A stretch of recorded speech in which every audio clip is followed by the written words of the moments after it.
तुम्हा आम्हाला दुर्लभ नरदेह प्राप्त झाला. खूप मोठ्या प्रकारची वनवन करत आपण मनुष्य रूपी देहाला आलोय आणि मनुष्य रूपी देह हा शेवटचाही केला जाऊ शकतो. मामा सुरुवातीचा आहे.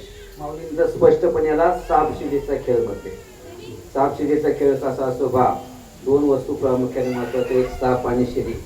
ज्यानं सापाचा आधार घेतला तो पुन्हा खाली शून्यावर येतो आणि जो शिडीचा आधार घेतो तो वरच्या गतीला जात असतो, ऊर्ध्व गतीला जात असतो. तसं ज्यानं जीवनात चांगल्या कर्माचा आधार घेतला तो नक्कीच वरती जात असतो आणि चुकीच्या संगतीत जीवनाची वाटचाल केली की तो पुन्हा अधपतनाकडे जात असतो. म्हणून आपल्या मनावर चांगले संस्कार होण्यासाठी आपल्या जीवनात संगत चांगली असावी लागते आणि ज्या प्रकारची संगत जीवनामध्ये घडते त्याच प्रकारचे आपले विचार आपल्याला प्रेरणा देण्याचं काम करतात आणि त्या विचाराच्या अनुषंगानं कर्म घडत असतं. म्हणून विचारा वाचोनी न पाहिजे समाधान. चांगलं विचार जीवनात असेल तरच जीवनात समाधान मिळतं, नाही तर कोट्यवधी रुपये असणारी माणसं सुद्धा असमाधानी. समाधानाचा सिद्धांत सांगत असताना नेहमी सांगतो, जर श्रीमंती पुष्कळ असेल तर असमाधान हे त्याचं दुःख आहे, पण गरीब जरी माणूस असला पण जीवनात समाधान असेल तर त्याच्या इतका श्रीमंत कोणी नाही, लक्षात घ्या. म्हणून तुकोबराय जाणीवपूर्वक सांगतात, चित्ती असो द्यावे समाधान. आणि जर चित्तात समाधान नसेल तर तो रात्रंदिवस त्याच्या चित्ताला तळमळ असते, लक्षात घ्या. पण तुकोबरायांनी भौतिक प्रपंचामध्ये अनेक प्रकारची दुःख सहन केली पण तेने सदा चित्तात समाधान ही भूमिका निभावली. कारण सदा नामघोष करू हरिकथा.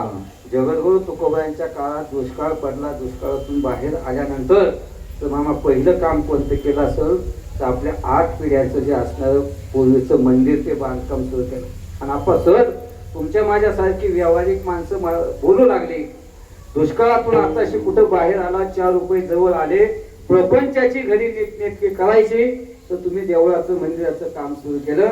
तुकोबरायांनी स्पष्टपणे सांगितलं, अनेक प्रकारची आमची वंश परंपरा आम्हाला प्राप्त झाली. शेती असेल, महाजनकी असेल, सावकारची असेल, बघा मोठे छोटा मोठा व्यापार असेल, हे सगळे मला माझ्या वाडवडिलांकडून मिळालं.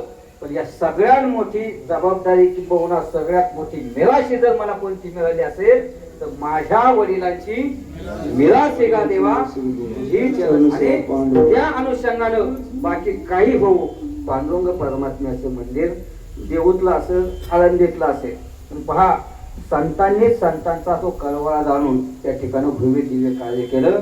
म्हणून अंतःकरणामध्ये संतत्व आल्याशिवाय देवत्वाचा मार्ग सापडत नाही, लक्षात घ्या. आज याच आळंदीमध्ये एक दिवस असा होता मामा, ज्ञानोबरायांचा स्पर्श झाला तर माणसं शुद्ध पवित्र व्हायला इंद्रायणीवर स्नानाला जायची. पण आज त्यांचा स्पर्श व्हावा म्हणून आपण 4-4 किलोमीटर रांग लावतो त्यांच्या दर्शनाची, समाधीचं दर्शन घेण्यासाठी. याच आळंदीत एक दिवस मांड खाण्याची इच्छा झाली तर खापराचा तुकडा मिळू दिला नाही. पण आज त्यांच्या समाधीवर सोन्याच्या घागरीनं अभिषेक केला जातोय, सोन्या चांदीच्या ताटात नैवेद्य दाखवला जातोय. याच्यावरच थांबत नाही तर आपण 22-25 किलोचा सोन्याचा कळस मागच्याच वर्षी उभ्या महाराष्ट्रासह जगानं पाहिला. ज्याने तुमच्या माझ्या आयुष्याचं सोनं केलं, आज त्यांच्या मंदिरावर सोन्याचा कळस विराजमान आहे. सांगायचं काय, आपलं भौतिक वैयक्तिक साधं जीवन कसंही सामान्य असू द्या, पण जो जो दिवस उगवला ज्ञानदेवे सफळ केला. ताटीच्या झोपडीत साध्या घरामध्ये आयुष्य घालवलं पण प्रतिज्ञा जगाच्या कल्याणासाठी घेतली. अवघाची संसार सुखाचा करीन आनंद भरती दिलो.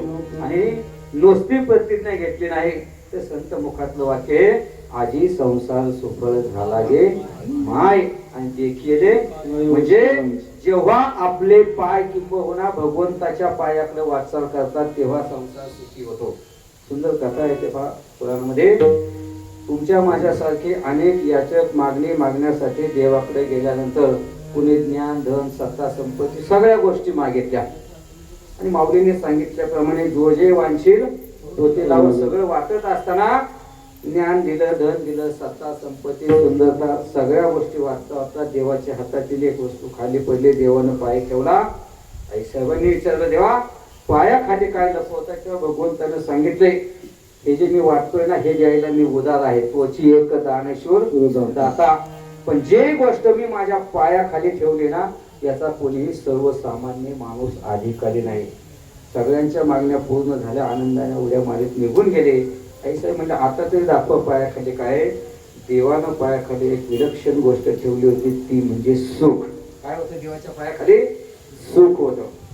ते म्हणजे हे इथं काय ठेवले म्हणजे पहा, कुणाला ज्ञान दिलं, धन दिले, सत्ता, संपत्ती, तारुण्य, सुंदरता सगळ्या दिल्या, पण या एकामध्ये सुद्धा सुख नावाची गोष्ट दिली नाही. हे पायाखाली का ठेवलं?